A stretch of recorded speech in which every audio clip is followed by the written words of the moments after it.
स्वामी को सदा मेरा स्मरण रहता है। मेरे प्रति उनके स्नेह का परिचायक है ये भोजन।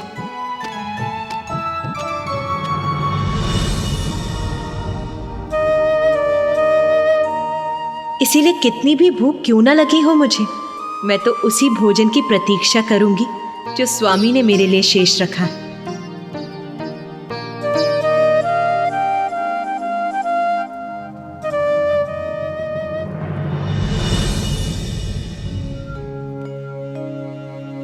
महादेव,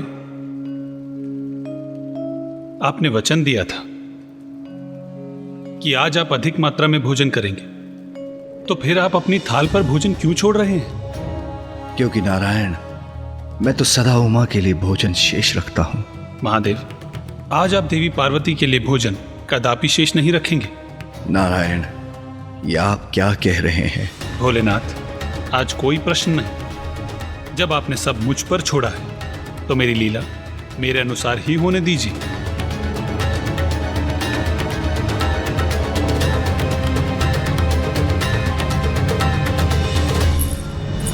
देवी सरस्वती, मैं आपके लिए कुछ और लेकर आऊं? मुझे क्षमा करना उमा, मैं विवश हूं।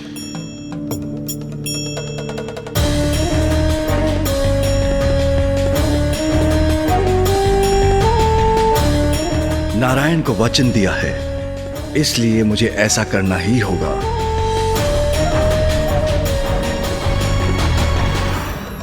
मुझे ज्ञात है भोलेनाथ, आपको ऐसा करने में पीड़ा हो रही है, किंतु यह आवश्यक है।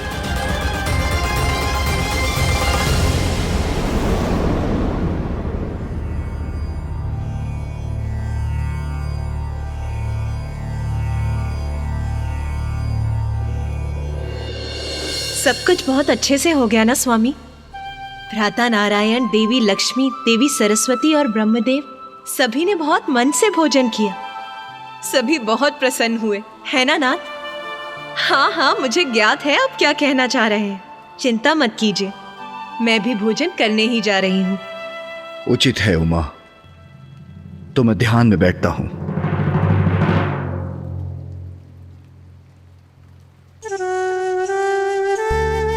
आप इन पात्रों को वहां रख दीजिए।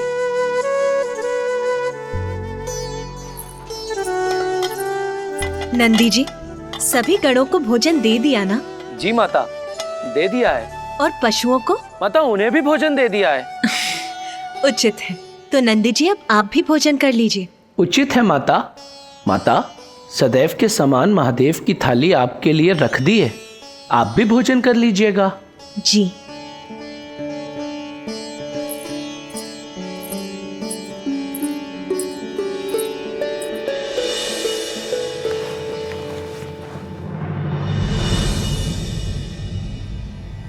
ओम नमः शिवाय।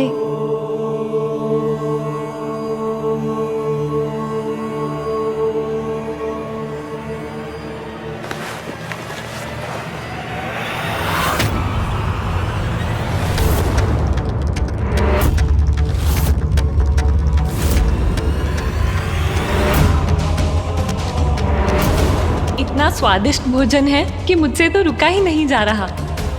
आप भी हमारे साथ भोजन कीजिए। देवी सरस्वती, मैं अपनी थाल कभी नहीं लगाती। स्वामी भोजन के बाद अपनी थाल में जो छोड़ देते हैं मैं वही ग्रहण करती। ये क्या? स्वामी ने मेरे लिए कुछ भी शेष नहीं रखा? ये तो असंभव है। अवश्य नंदी जी से कोई भूल हुई होगी, उन्होंने यहाँ कोई और थाल रख दिया होगा।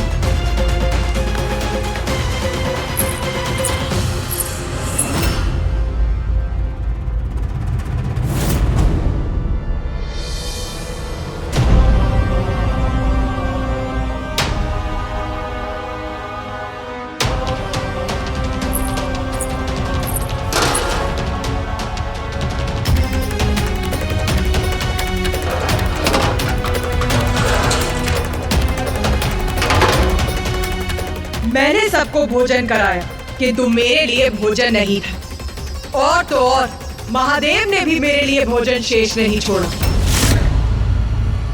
मेरी भूख के कारण मेरा क्रोध अपने चरम पर था। रसोई में तो अन्न का एक दाना भी शेष नहीं। मुझे इतनी भूख लगी है और यहाँ तनिक भी भोजन नहीं है। बहन पार्वती,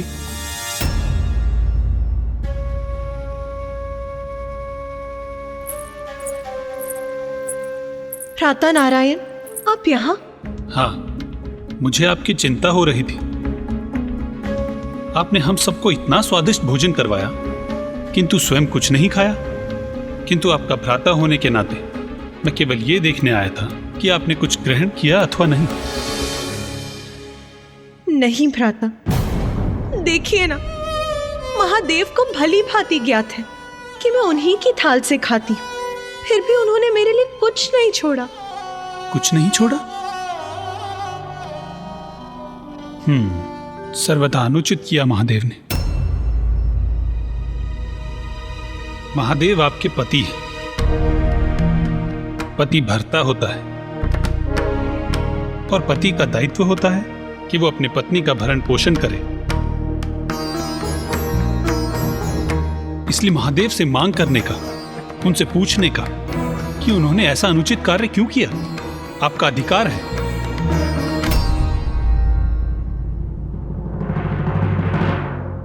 एक पत्नी अपने पति के लिए सर्वस्व निछावर कर देती है।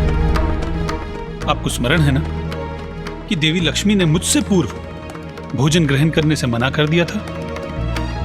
आपने इतना सब कुछ किया किंतु महादेव ने यह सुनिश्चित किए बिना कि आपने भोजन किया अथवा नहीं, वो ध्यान में चले गए।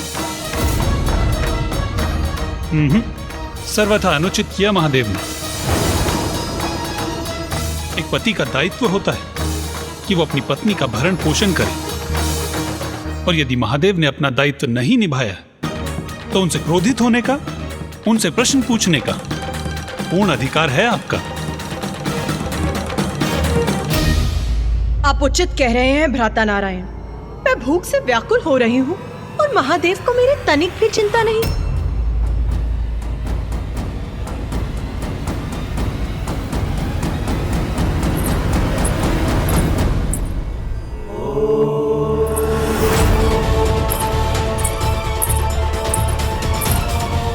मेरे लिए भोजन क्यों नहीं छोड़ा स्वामी? इतना अनुचित क्यों किया उन्होंने, ये ज्ञात होते हुए भी कि मैं भूख से व्याकुल हो रही।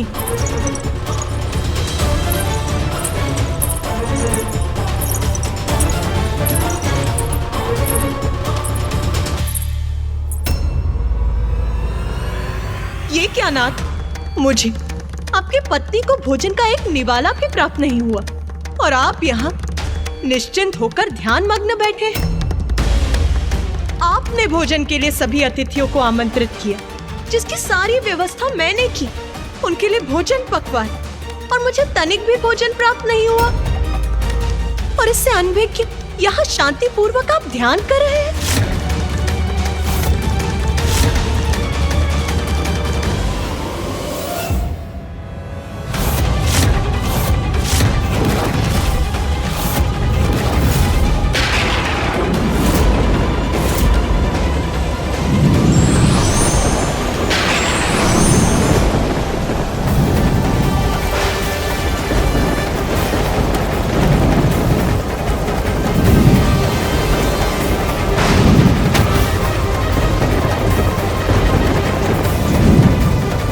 मैंने आपसे मात्र इतनी सी मांग की थी कि आप अपने भोजन में से मेरे लिए थोड़ा सा भोजन शेष रखें, किंतु क्या ऐसा किया आपने?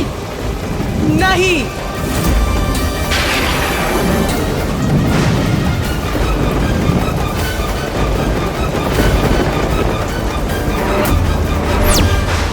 आपकी पत्नी भूखी है नाथ, मैं आपके आहार का पूर्ण ध्यान रखती हूँ, किंतु क्या आप भी ऐसा करते हैं? उत्तर दीजिए, मुझे भोजन कौन कराएगा?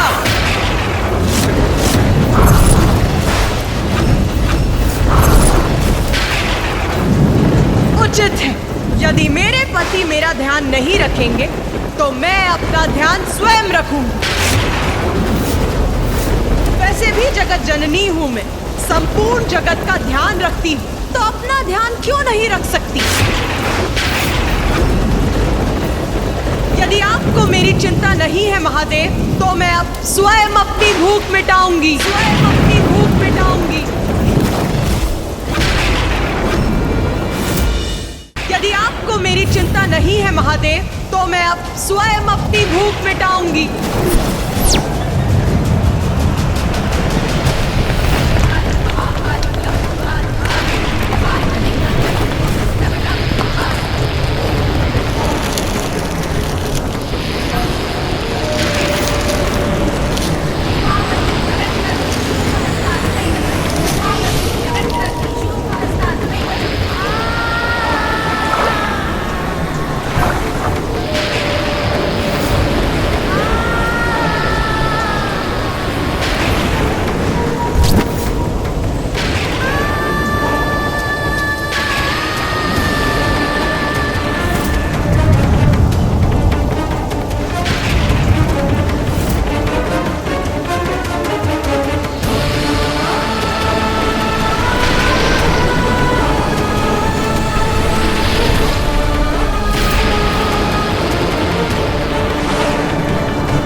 कमलनयनां रत्नसिंहासनस्थां भक्ताभीष्टप्रदात्रीं सुरनिकरकरां सेव्यकञ्जाञ्जुयुग्मां नीलाम्बोजां सुखान्ति।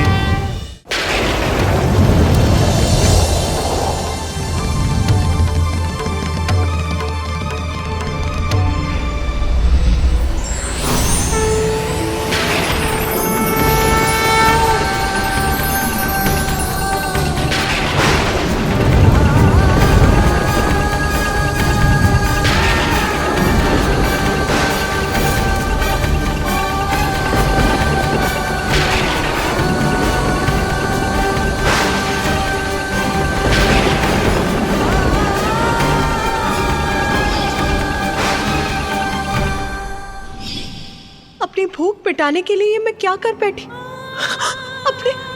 अपने स्वामी को ही निकल गई।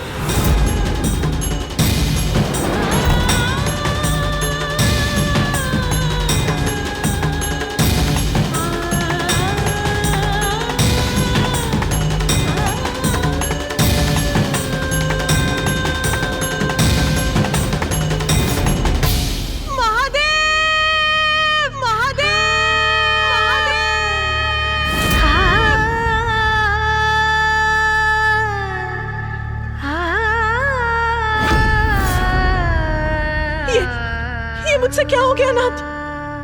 आपके बिना तो मैं कुछ भी नहीं हूँ। और जब महादेव मेरे उदर में समाहित हुए तो मुझ में एक बड़ा परिवर्तन आया। महादेव से रिक्त मैं एकाकी रह गई।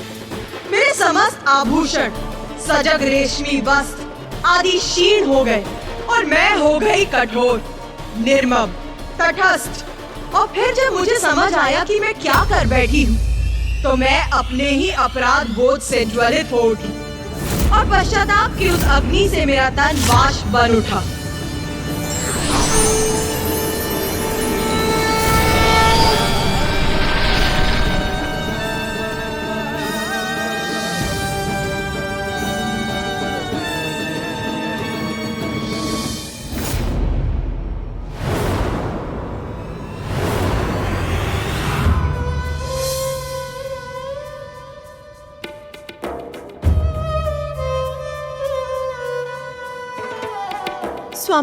स्वामी मुझे क्षमा कर दीजिए। मुझे ज्ञात नहीं क्रोधवश में ये क्या कर बैठी। मुझे क्षमा कर दीजिए। उमा, आपको क्षमा याचना करने की कोई आवश्यकता नहीं। क्योंकि जो भी हुआ वो सब नारायण, ब्रह्मदेव और मेरी लीला का ही परिणाम था। उमा, आप जगत जननी हैं, इसलिए सभी जीवों के प्रति आपको बहुत स्नेह है। इसीलिए अभी तक आपकी महाविद्या स्वरूप सृजन और पालन हेतु प्रकट हुए, किंतु अपनी संतानों को दंडित करने के लिए अपनी संतानों का मोह नहीं त्याग सकी आप, क्योंकि आप एक मां, एक पत्नी, एक सखी और एक बहन हैं। इन सभी संबंधों के मोह के कारण दंड देना आपके लिए कठिन हो जाता है, किंतु आपके इस रूप में अपनी भावनाओं को तज कर आप न्याय करने में असमर्थ नहीं रहेंगी। किंतु प्रभु, मेरे प्रत्येक रूप में आप मेरे साथ रहते हैं। ये मेरा प्रथम रूप है जिसमें मुझे आपका सानिध्य नहीं प्राप्त हुआ। क्या इसीलिए इतनी कठोरता उत्पन्न हो गई मुझ में? भले ही आपका मोह मात्र मेरे लिए ही हो, किंतु उससे आपकी निर्णय क्षमता पर प्रभाव पड़ेगा ही। इसलिए आपके इस रूप में आप पुरुष शून्य होंगी, अर्थात मैं आपके साथ नहीं रहूंगा, क्योंकि इस रूप में आपकी आसक्ति मात्र न्याय के प्रति हो सकती है। जो न्याय करता है उसका किसी भी मोह अथवा संबंध से प्रेरित और प्रभावित होना उचित नहीं। उमा, आप अपने स्वरूप में संसार को बुरे कर्मों के फलस्वरूप अकाल, महामारी, दुख, कलेश आदि का दंड देंगी। आपके स्वरूप में आप धूम्र बनकर भी प्रकट होंगी, इसलिए संसार आपके स्वरूप को धूमावती के नाम से जानेगा।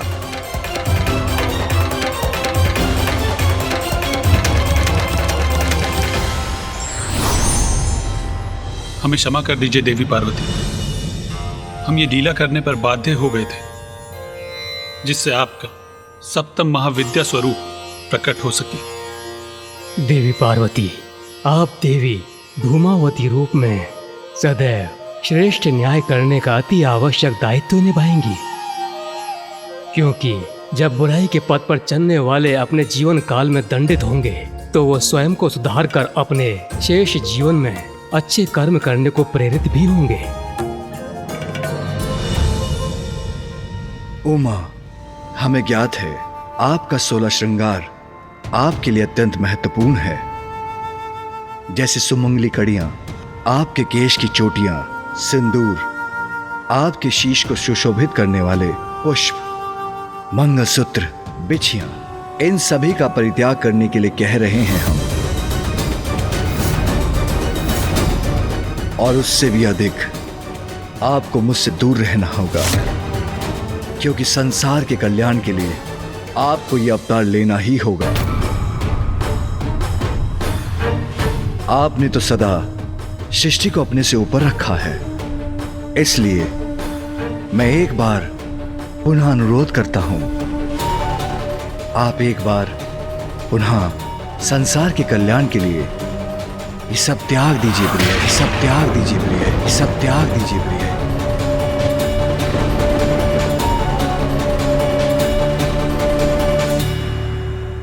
स्वामी, आप मुझे जिस विरक्त और दारुण अवतार को धारण करने के लिए प्रेरित कर रहे हैं वो मेरे लिए सरल नहीं है, किंतु यदि संसार के कल्याण के लिए आप हलाहल विष का पान कर सकते हैं तो मैं भी अपनी संतानों की भलाई के लिए ये अवतार धारण करने का प्रयास करूंगी।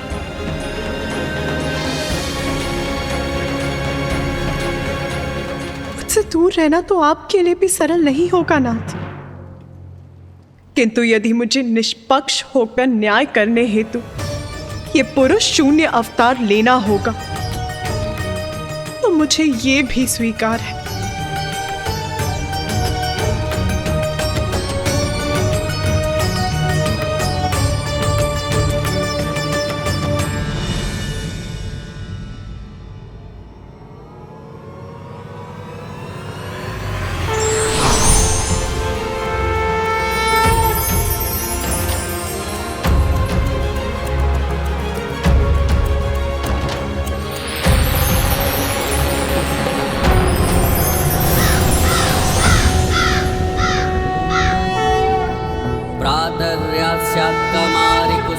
कलिकया जापमाला जयन्ती मध्याह्ने प्रौढरूपा विकसित वदना चारुनेत्रा निशायां सन्ध्यायां वृद्धरूपा गलितकुचयुगा मुण्डमालां वहन्ति स देवी देवदेवी त्रिभुवनजननी कालो कपातु युष्मा। बाहर के शत्रु का सामना तो व्यक्ति कर सकता है, किंतु अंतर में ही दोष हो तो उसका निवारण आपकी कृपा और सहायता से ही हो सकता है। किंतु इसके लिए आपने अपना कौन सा रूप धारण किया माता?